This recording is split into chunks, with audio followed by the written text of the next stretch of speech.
जय हिंद बच्चों। माध्यमिक शिक्षा विभाग की तरफ से आयोजित वर्चुअल क्लास में मैं डॉक्टर बादल यादव राजकीय बालिका इंटर कॉलेज प्रयागराज से एक बार फिर आपका हार्दिक अभिनंदन करती हूँ। बच्चों, हम लोग कक्षा 11 की गणित का अंतिम अध्याय सीमा और अवकलज का अध्ययन कर रहे थे। इसके भाग 1 तक हम अध्ययन कर चुके थे। आज हम लोगों को भाग 2 का अध्ययन करना है। बच्चों, भाग 1 में हमने आपको बताया था कि सीमा क्या होती है, सीमा को कैसे ज्ञात किया जाता है और सीमा ज्ञात करने की आवश्यकता हमें क्यों पड़ती है। उसी क्रम में बच्चों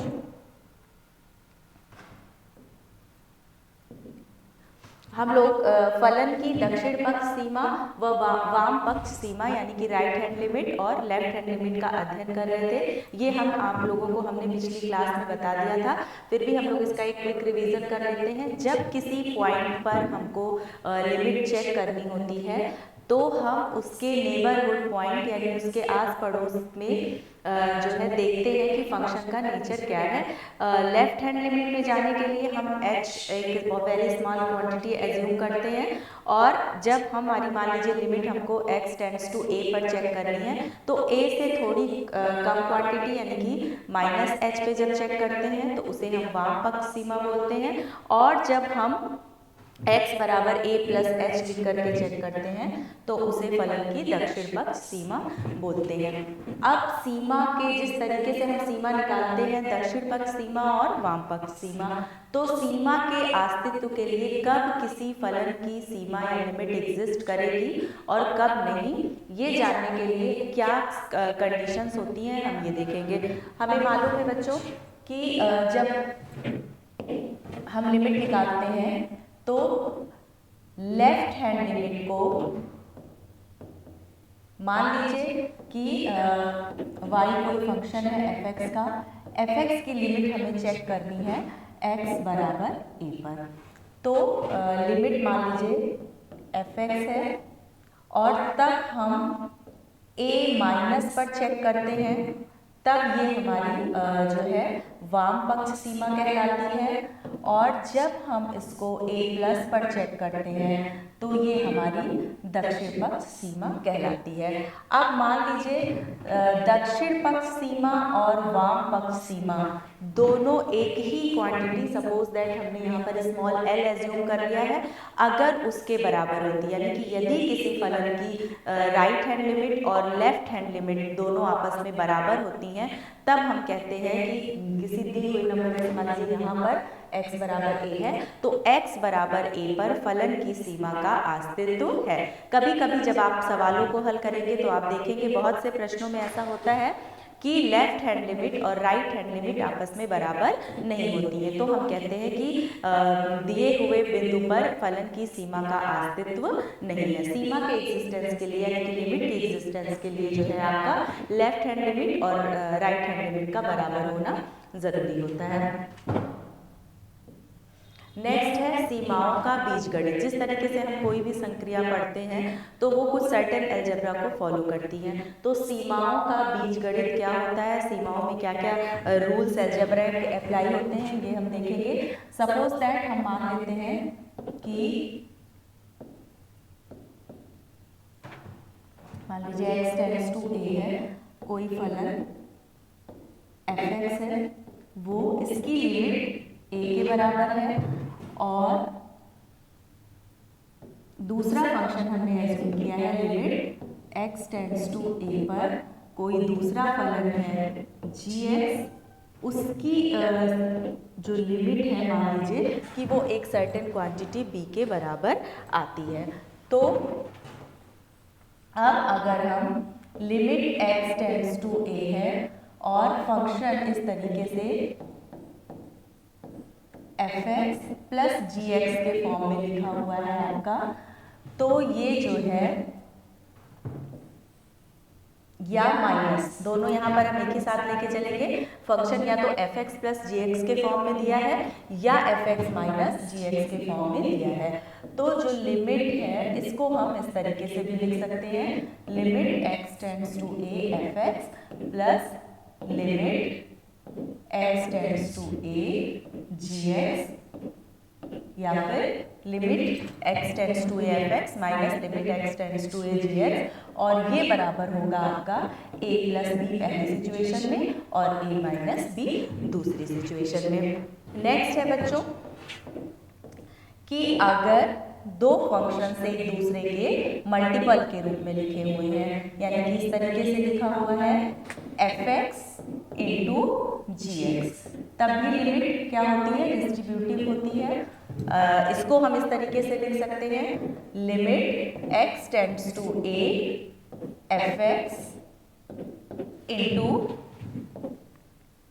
limit x tends to a g x, और ये आपका हो जाता है a डॉट बी, यानी a इंटू बी के बराबर। तीसरा रूल जो है डिवीजन के लिए है, अगर दो फंक्शंस एक दूसरे के भागफल के रूप में लिखे हुए हैं इस तरीके से एफ एक्स अपॉन जी एक्स। अब यहाँ पर बच्चों एक कंडीशन और रहेगी, जैसा कि आप जानते हैं चाहे पॉलिनोमियल फंक्शन हो या हम कोई रैशनल नंबर लिख रहे हैं तो जो जी एक्स है वो आपका 0 के बराबर नहीं होना चाहिए, तो ये कंडीशन आप ध्यान में रखेंगे। और यहाँ भी लिमिट को हम स्प्लिट कर सकते हैं, इस तरीके से लिख सकते हैं limit x tends to a f x upon limit x tends to a g x is equal to आपका हो जाएगा ए अपॉन बी, और जी एक्स जो है यहाँ पर एग्जिस्ट कर रहा है। चौथा है कि अगर हम किसी कांस्टेंट से किसी फंक्शन में मल्टीप्लाई करें तो मान लीजिए लिमिट एक्स टेंड्स टू ए और फंक्शन आपका के एफ एक्स के फॉर्म में लिखा हुआ है, तो k जो है चूंकि अगर k x के कॉन्टेक्स्ट में कांस्टेंट है तो k जो है जिस लिमिट के साइन से आपका बाहर चला जाएगा, यानी कि k बाहर आ गया, limit x tends to a और एफ एक्स फिर नॉर्मली जैसे हम लिमिट निकालते हैं उस तरीके से निकालेंगे और ये k इंटू कैपिटल A के बराबर हो जाएगा। तो ये सर्टेन रूल हैं जो हम लिमिट को लगाते वक्त फॉलो कर सकते हैं।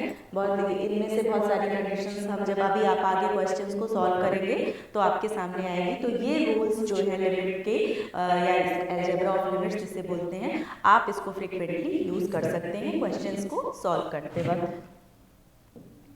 नेक्स्ट है बच्चों इनडिटरमिनेट फॉर्म। जब हम लिमिट निकालते हैं तो फंक्शन हमेशा हमारा जो है एक डेफिनेट फॉर्म में होना चाहिए, एग्जिस्ट करना चाहिए और उसकी एक सर्टेन वैल्यू होनी चाहिए। इनडिटरमिनेट फॉर्म में फंक्शन नहीं होना चाहिए। फंक्शंस हमारे कई टाइप के हो सकते हैं, कभी function upon function, function into function, या सॉल्व करते वक्त ज़्यादातर जनरली जब चीज़ें हमें अपॉन के रूप में मिलती हैं, लेकिन न्यूमरेटर अपॉन डिनोमिनेटर के फॉर्म में मिलती हैं।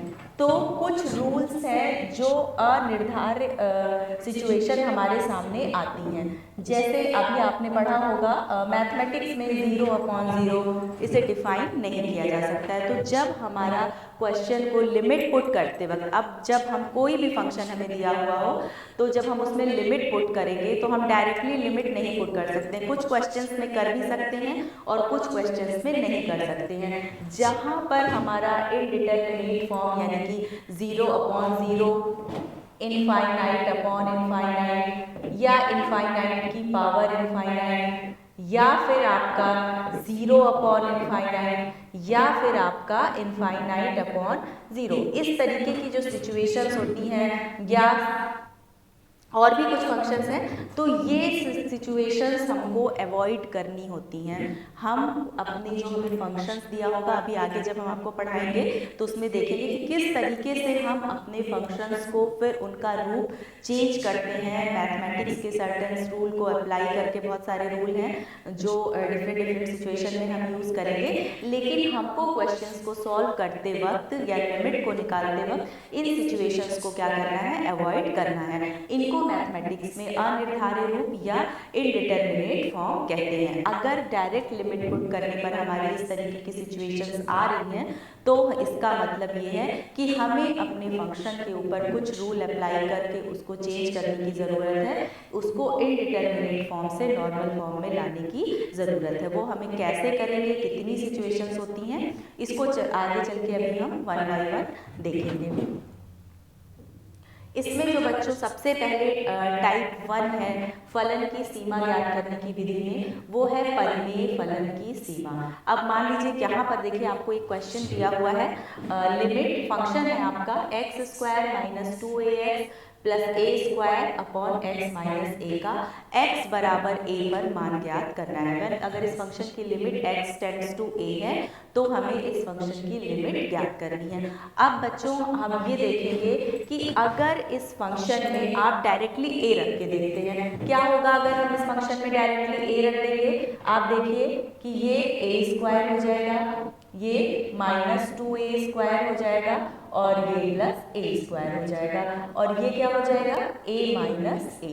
कैसा रूप आ गया इसका, 0/0 का। कैसा फॉर्म है ये, इनडिटरमिनेट फॉर्म है ये आपका इनडिटरमिनेट फॉर्म है।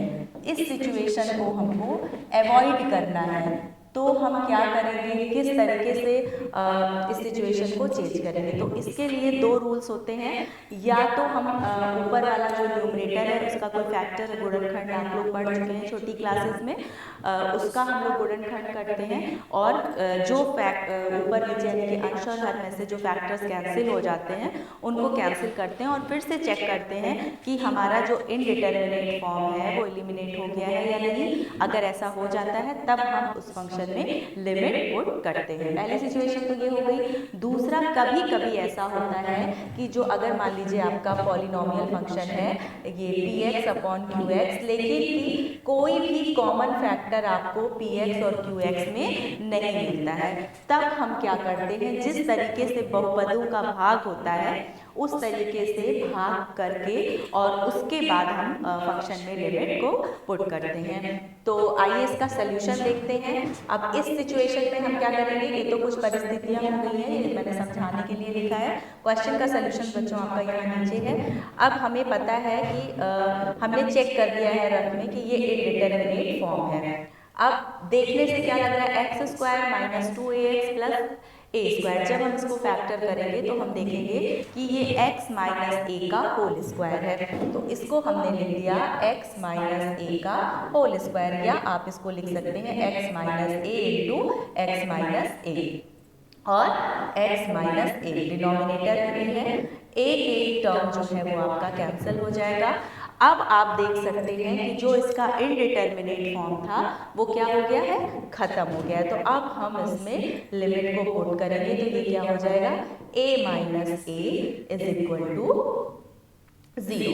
तो x बराबर a पर इस फलन की सीमा जो है वो 0 के बराबर है, 0 के बराबर है। तो यहाँ पर हमने देखा कि अगर परिमेय फलन हमको दिया है और अगर उसके इनडिटरमिनेट फॉर्म आ रहा है तो उसको हम फैक्टराइजेशन मेथड से या फिर बहुपदों का जिस तरीके से भाग दिया जाता है भाग दे करके उसके इनडिटरमिनेट फॉर्म को खत्म करेंगे और उसके बाद हम इसमें लिमिट को पुट करेंगे। नेक्स्ट सिचुएशन है कि रैशनल फंक्शन। अब यहाँ पर भी देखिए कि अगर हम 0 रखते हैं तो ये हमारा जो है आप फंक्शन क्या आपका दिया हुआ limit x tends to 0 √2 plus x minus √2 upon x। जब हम इसमें डायरेक्टली x बराबर 0 पुट करते हैं तो √2 माइनस √2 0 हो जाता है और नीचे 0/0, यानी कि ये 0/0 का इनडिटरमिनेट फॉर्म है। अब चूंकि ये जो है इसमें जो है फंक्शन इस टाइप का है तो हम क्या करेंगे, स्थिति 2 में हम जो है इस फलन का रैशनलाइजेशन करेंगे, परिमेयीकरण करेंगे। अब चूंकि हर जो है वो आपका सिंगल वैल्यूड फंक्शन है तो ऑब्वियसली हमको क्या करना होगा, जो अंश दिया है न्यूमरेटर दिया है उसका हमको रैशनलाइजेशन यानी कि परिमेयीकरण करना होगा। परिमेयीकरण करना बच्चों हम लोगों को आता है, हम सीख चुके हैं छोटी क्लासेस में। तो आइए स्टार्ट करते हैं। फंक्शन को हम यहाँ पर क्या कर देंगे, लिमिट x टेंड्स टू 0 इसे ऐसे रहने देंगे, √2 + x माइनस √2 अपॉन x।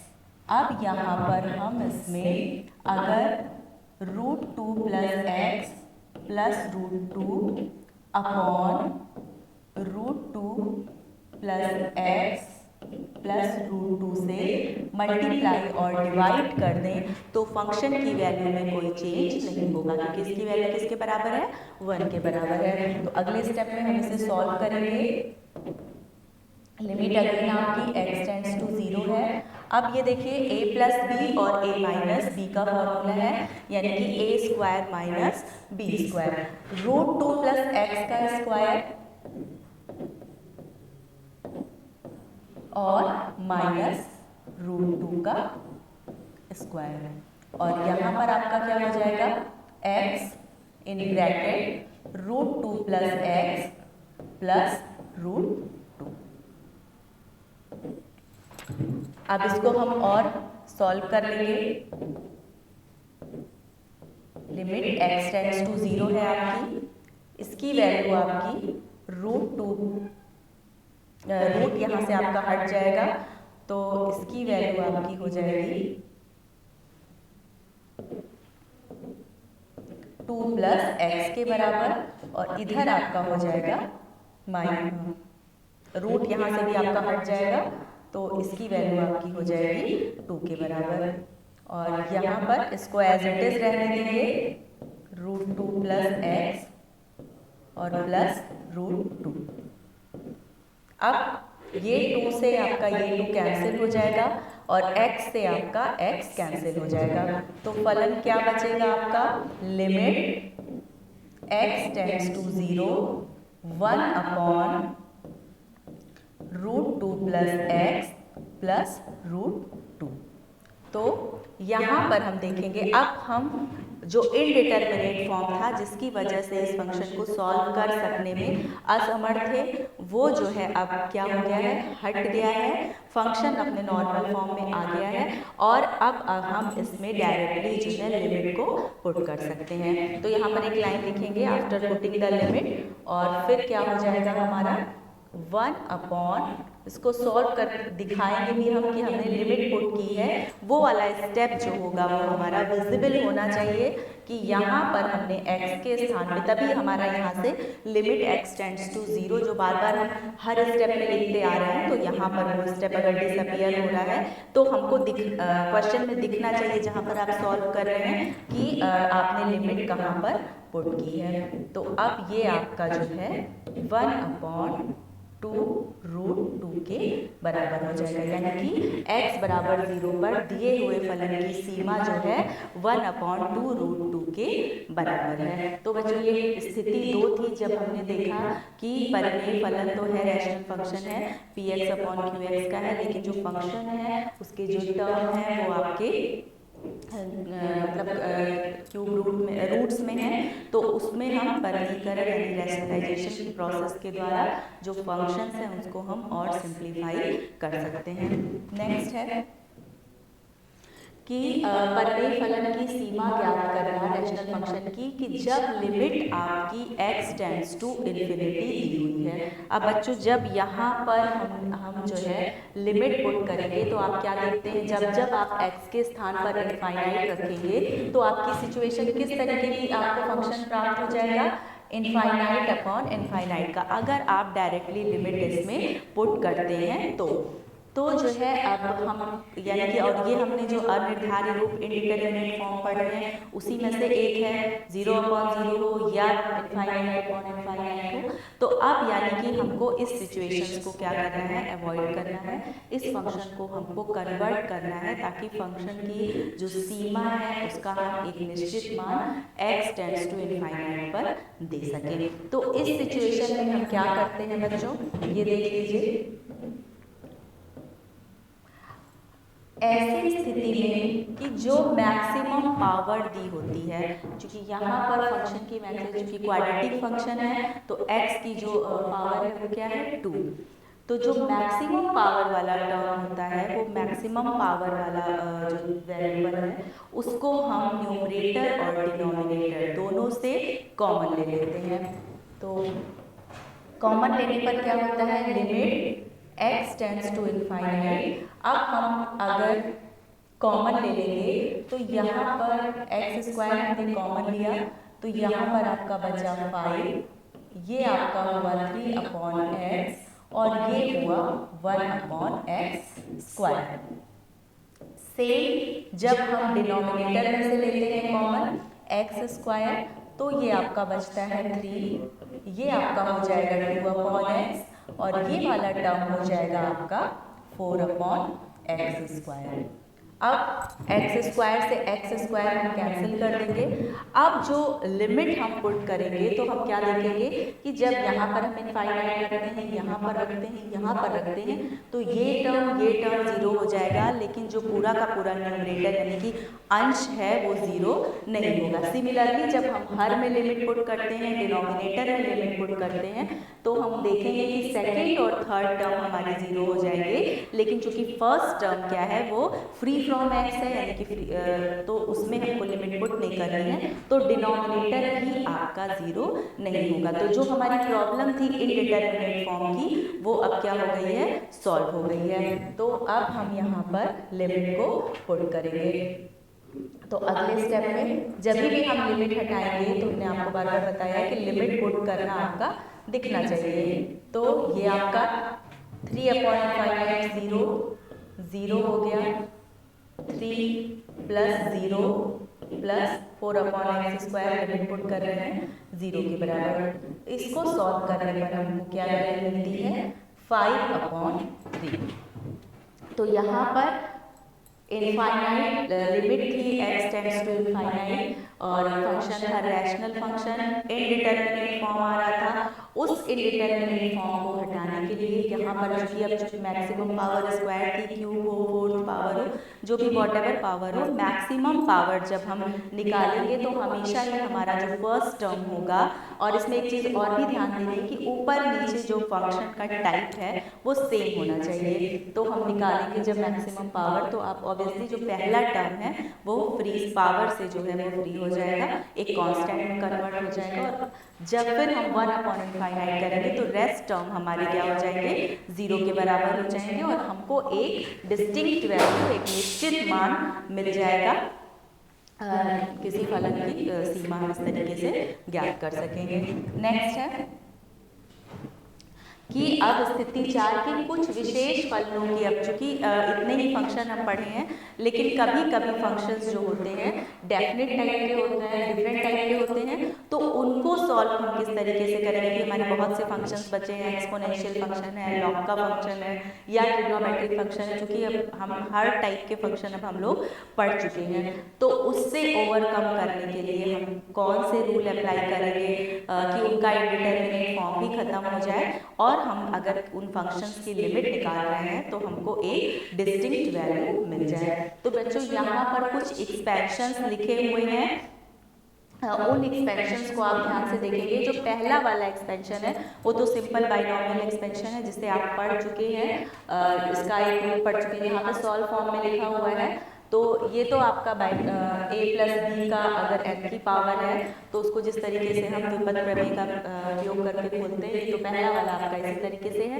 कुछ नए एक्सपेंशन भी हैं जो आपको लर्न करने पड़ेंगे, तो उसे आप देख लेंगे। e⁻x है, उसको जब हम खोलते हैं वो एक सीरीज में कन्वर्ट होता है, वो किस तरीके से है, e⁻x को हम अगर एक्सपैंड करें तो उसको हम लिख सकते हैं 1 + x + x² 2 + x³ 3 and so on x⁻n/n, और ऐसे करके ये मतलब आगे बढ़ता चला जाएगा। सिमिलरली अगर e⁻−x हो तो वो क्या हो जाएगा, यहाँ पर आप चूंकि पॉजिटिव था तो वहाँ पर आपको सारे चीज जितने भी टर्म्स थे सभी के आगे पॉजिटिव का साइन था, लेकिन e to the power minus x में आप देख रहे हैं कि जितने ऑड पावर वाले टर्म्स हैं उन सब के आगे माइनस का साइन है और इवन टर्म के आगे आपका प्लस का साइन है। तो यहाँ पर ये ध्यान देना है, e to the power minus x को एक्सपैंड करके क्या लिखते हैं, similarly a to the power x को,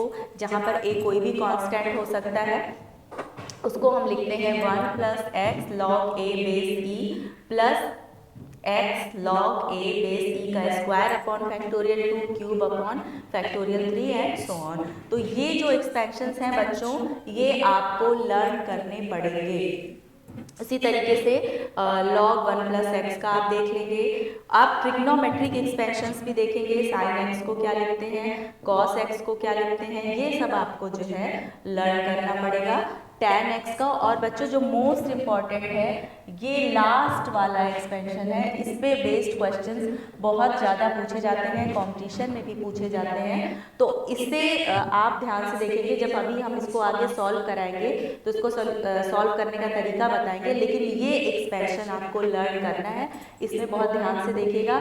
x to the power m minus a to the power m upon x minus a को अगर एक्सपैंड करते हैं, किसी सीरीज में कन्वर्ट करते हैं, तो वो किस तरीके से कन्वर्ट होता है ये आप देख लेंगे, और ये एक्सपेंशन आपका जो है बहुत इम्पॉर्टेंट है। तो बच्चों आज की क्लास में हम लोगों ने देखा कि किस तरीके से लिमिट एग्जिस्ट करती है, लिमिट्स के अलजेब्रा क्या होते हैं, और अगर कोई फंक्शन रैशनल फंक्शन है तो किस तरीके से हम उसकी लिमिट निकालते हैं इंडिटरमिनेट फॉर्म को अवॉइड करते हुए। और हमने कुछ डिफरेंट टाइप के फंक्शन जो अभी हम लोगों ने और पढ़े हैं, एक्सपोनेंशियल फंक्शन है आपका, लॉगरिथमिक फंक्शन है, ट्रिग्नोमेट्रिक फंक्शन है, उन पे हम लिमिट किस तरीके से निकालेंगे। तो उनकी लिमिट निकालने के लिए हमने आपको यहाँ पर कुछ एक्सपेंशंस बताए हैं, वो एक्सपेंशंस आप लर्न करेंगे, और कल की क्लास में हम जो है इन एक्सपेंशंस की हेल्प से आगे क्वेश्चंस को सॉल्व करेंगे, देखेंगे कि और क्या क्या सिचुएशंस हमारे सामने आती हैं। होमवर्क में बच्चों कोई स्पेसिफिक क्वेश्चन नहीं है, क्योंकि यहाँ पर हर टाइप का क्वेश्चन हम आपको सॉल्व कराते चलेंगे, और आपकी एक्सरसाइज के लास्ट में जितना भी क्वेश्चन दिया है वो सभी क्वेश्चंस आपको सॉल्व करना कंपलसरी है, क्योंकि हर क्वेश्चन अपने आप में यूनिक होता है, सबकी प्रैक्टिस अलग अलग होती है। तो आपके लिए यही सजेशन है कि आप सभी क्वेश्चंस को सॉल्व करें। बाकी अगली कक्षा में बहुत बहुत धन्यवाद।